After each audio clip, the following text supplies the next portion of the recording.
uwaga, jesteśmy na wysokości 34 metry ponad poziomem morza. To jest wieża na kamieniaku. Liczymy, że to jest najwyższy punkt w tym miejscu.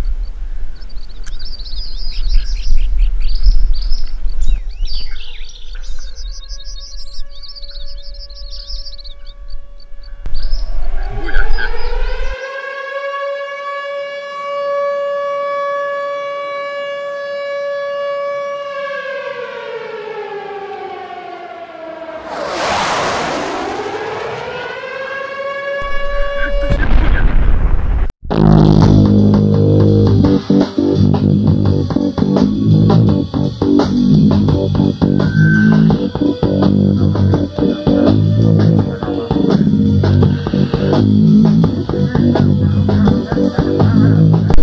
Patrz, lepiej czy krzesła też nie są odkręcone wyżej. Wszystko zardzewiałe.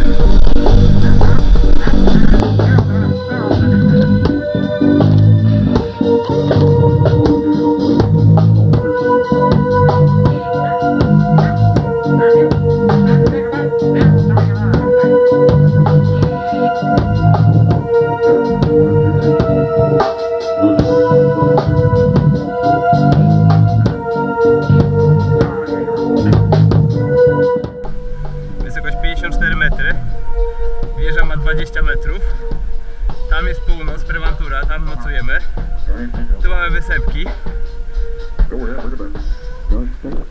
tam daleko jest piękna latarnia morska, tutaj jest przystań, w której się wczoraj kąpaliśmy, tu jest Zuzia, Zuzia!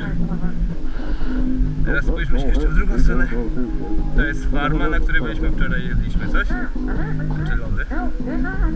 No i wygląda, że jednak to jest najwyższy punkt na Kamieniaku Dolnym. Zdobyty. Schodzimy.